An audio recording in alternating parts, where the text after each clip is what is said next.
घर से टकराई, लेकिन क्या हो गया, उस घर को कुछ भी फर्क नहीं पड़ा। वहीं लिखा है मूर्ख के विषय में, पढ़िए।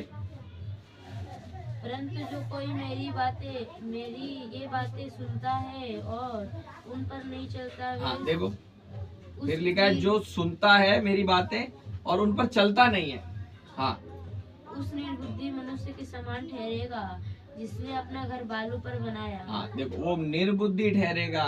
उसने क्या किया, सुना तो सही लेकिन माना नहीं प्रभु की बात को, तो निर्बुद्धि ठहरेगा। और ऐसे मूर्ख व्यक्ति के समान ठहरेगा वो जिसने अपना घर कहाँ खोद कर बनाया, बालू पर। आप बताओ, रेत पे कभी घर स्थिर रह सकता है? है ना।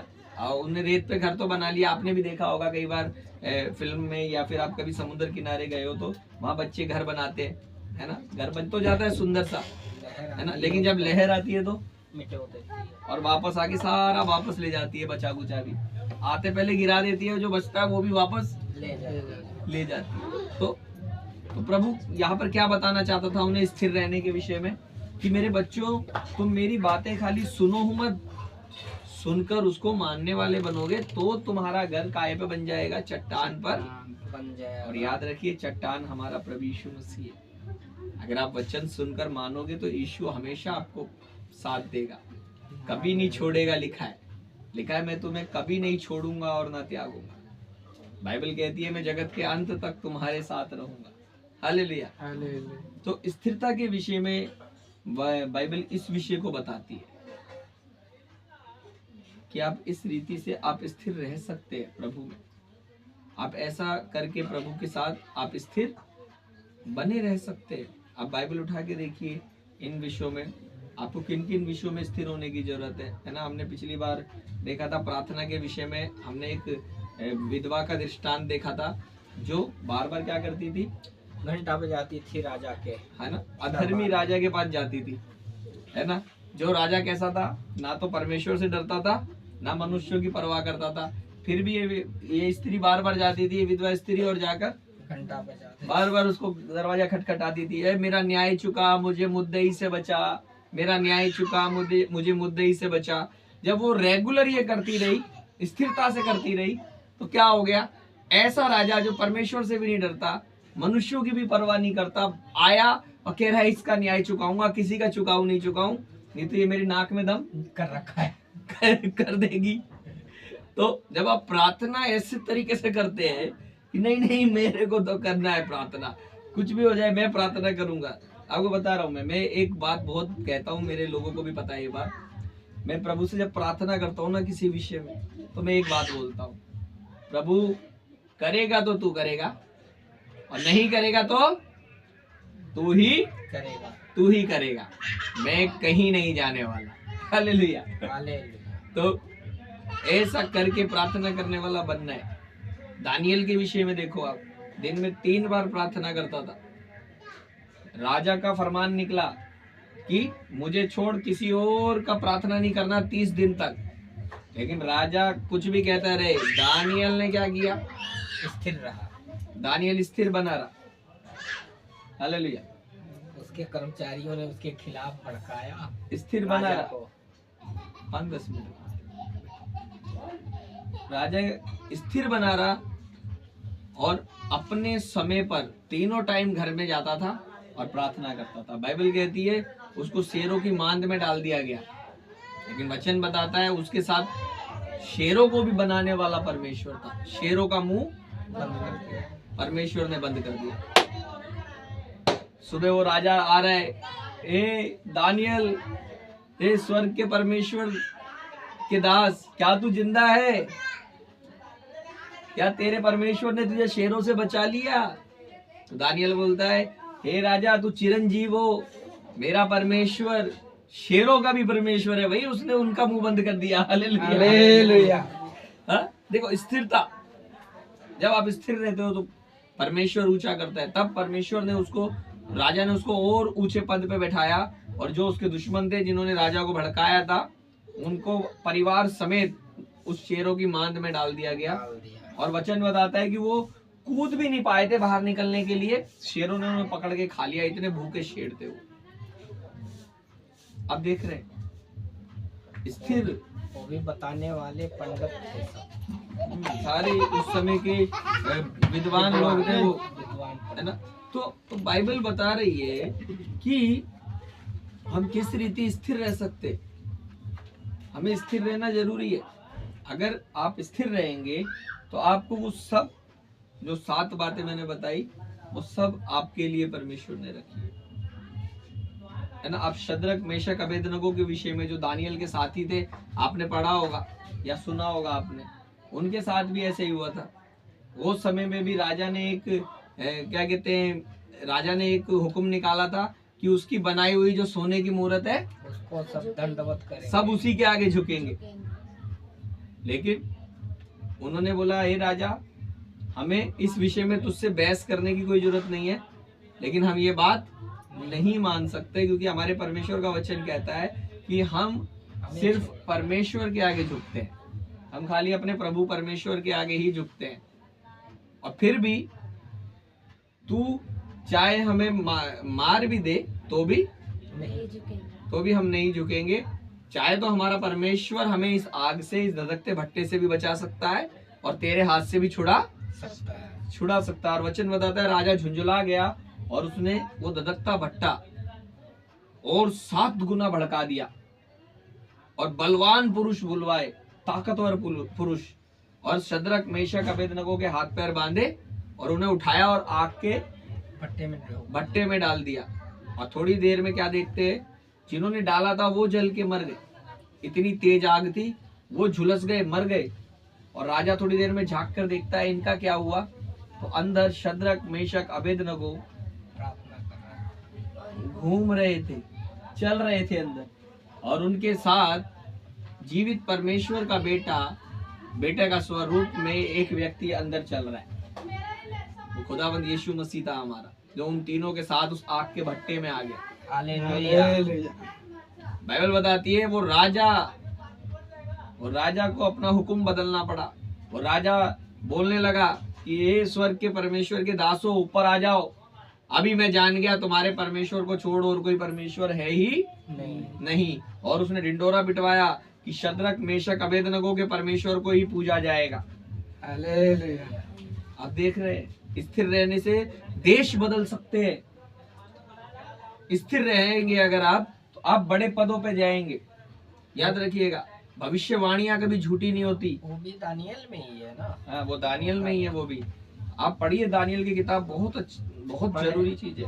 पढ़ रहे हैं आप? पढ़े हैं भैया। वेरी गुड, है ना। तो आप देखिए कि दानियल की किताब में बड़े पदों पर कैसे गए ये शद्रक मेशक अबेदनगो दानियल, ये स्थिर थे, वचन में स्थिर थे। राजा लोग, अधिकारी लोग भी इनके सामने खड़े हुए, इन्होंने बेईमानी नहीं की, लेकिन इन्होंने परमेश्वर का वचन नहीं तोड़ा। इस कारण इनको ऊंचे पद मिलते गए। और आप जानते हो दानियल का तो जीवन भी इतना लंबा रहा कि जो लोग थे ना, जो राजा लोग थे, एक राजा गद्दी पे बैठता था, वो मर जाता था, दूसरा उसका बेटा बैठता था, वो मर जाता था, फिर उसका बेटा आता था, उसको भी दानियल सलाह दे रहा है कि तेरे पिता ने ये किया, तू ये मत करियो। Hallelujah, hallelujah. हाँ? देखो, पद मिलते हैं, जब आप स्थिर रहते हो तो पद मिलने लग जाते हैं। दानियल ही था शायद, वो स्वप्न का वो बताया था, दानियल ने भी बताया, यूसुफ भी था, यूसुफ। उत्पत्ति भी पढ़ोगे तो आप देखिए, यूसुफ जब स्थिर रहा, देखो कितनी समस्याएं आई उसके जीवन में, लेकिन लास्ट में जाके प्रधानमंत्री बनाया गया उसको, मिस्र का।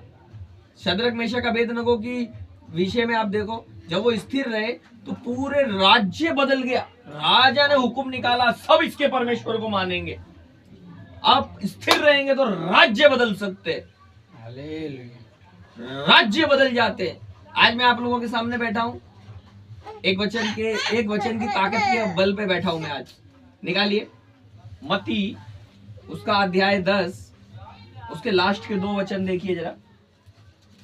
आज जो मैं आपके आगे सिखाने वाला बन के बैठा हूं, आपको पता है मैं एक बहुत नशा करने वाला व्यक्ति था और बुरे काम करने वाला व्यक्ति था, लड़ाई करने वाला व्यक्ति था। अध्याय 10 का लास्ट में जो भविष्यवक्ता एक मिनट, तो मैं एक ऐसा व्यक्ति था जो सारे प्रकार के बुरे काम करता था, नशे करता था, झगड़े करता था, ऐसा एक व्यक्ति था। और जब मैं परमेश्वर के भवन में जाने लगा और एक दिन मेरे लिए भविष्यवाणी हुई, और उस दिन मेरा ख्याल में भवन में भी नहीं था, मैं जाता था चर्च लेकिन उस दिन नहीं था।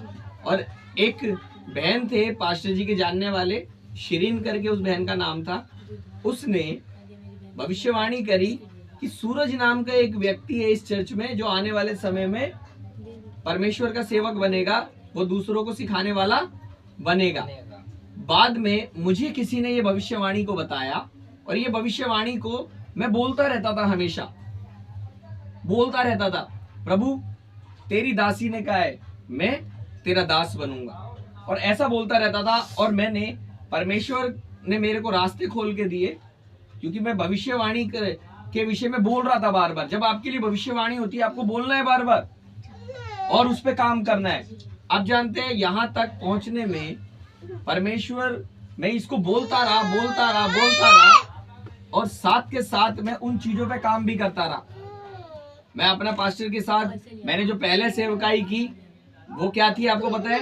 चर्च में नहीं, उससे भी पहले नहीं, उससे भी पहले कोंगो को टाइट करने की ड्यूटी मेरी लगाई गई थी। फिर मैं चप्पल सेट करने लगा, पानी पिलाने लगा, हालेलुया। धीरे धीरे करके चर्च का अकाउंट मेरे हाथ में आया, अकाउंट संभालता था। फिर उसके बाद पास्टर जी के साथ जगह जगह सेवकाई के लिए जाने लगा। मेरे पास एक ज्यादा अच्छी कंडीशन में नहीं थी वो साइकिल, उस पे एक साइकिल पे मैं, मेरी पत्नी और 2 छोटे बच्चे लेकर हम सेवकाई के लिए जाते थे। फिर हमारे पास एक विक्की आई, हमने ऐसे हालात में भी सेवकाई में स्थिर बने रहे। आज प्रभु को धन्यवाद करता हूँ। आज प्रभु के अनुग्रह से लोगों को ही नहीं, परमेश्वर के दास लोग, जो प्रभु मेरे बाद जो दास लोगों को खड़ा कर रहा है, उन लोगों को भी परमेश्वर ने मुझे सिखाने के लिए खड़ा कर दिया। हालेलुया। तो परमेश्वर सामर्थ्य, आज पास्टर लोगों को भी सिखा रहा हूं मैं। हालेलुया। तो भविष्यवाणियां पूरी होती है, लेकिन आपको बोलना होता है, याद रखना होता है और उन पे काम करना होता है। देखिए अब पढ़िए इस वचन को। जो भविष्यवक्ता को भविष्यवक्ता जानकर ग्रहण करे। मान लीजिए कोई भविष्यवक्ता है और वो भविष्यवाणी कर रहा है और आपके लिए कर रहा है और आपने उसको ग्रहण कर लिया। जो भविष्यवक्ता को भविष्यवक्ता जान के ग्रहण करे, वह भविष्यवक्ता का बदला पाएगा। वो भविष्यवक्ता के जैसा बदला पाएगा। हालेलुया। यहाँ तक कि आप, वहां पे लिखा है, जो छोटे से छोटे मेरे किसी दास को 1 कटोरा ठंडा पानी ये जानकर पिलाएगा कि मेरा दास है, लिखा है, वो किसी भी प्रकार प्रतिफल खोएगा नहीं, उसको प्रतिफल मिलेगा। अगर आप प्रभु के किसी दास को ये जानकर, चाहे वो छोटा दास है, आप ये जानते हो वो प्रभु का दास है, उसकी सेवा की, आपने पानी पिलाया, उसका भी प्रतिफल परमेश्वर देता है। हालेलुया। अब देखिए, ये स्थिर रहने के विषय में मैंने बताया। जब कोई तीसरा विषय है ये, विश्वास करें जब कुछ नहीं दिखता, जब भी विश्वास करें। देखो भविष्यवाणी जब हुई थी, मैं एक गलत काम करने वाला व्यक्ति था, लेकिन मैंने विश्वास किया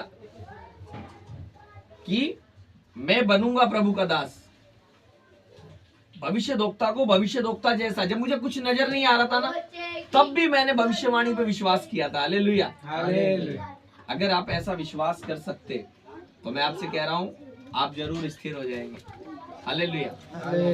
प्रभु को महिमा मिले सारी बातों के लिए। प्रभु को स्तुति करते हैं, और आज के इस सेशन में हम इतना ही सीखेंगे। और मैं आप लोगों को बताना चाहता हूं, हर बुधवार मच्छी मार्केट में हमारा ये बाइबल स्टडी होता है, जो 8 बजे से 10 बजे तक होता है। आप इसके अंदर आ सकते हैं, और जो फिजिकल आना चाहते हैं आप फिजिकल आ सकते हैं, और जो ऑनलाइन आप इसे लेना चाहते हैं, हर हफ्ते आपको ऑनलाइन भी ये YouTube पे मिलेगा। इसे जरूर आप इसको मनन करें, इसे शेयर करें। प्रभु आपको बहुत आशीष करेगा। ये भी एक सेवा का हिस्सा है बाइबल। प्रभु आपको आशीष करे। जय मसीह की।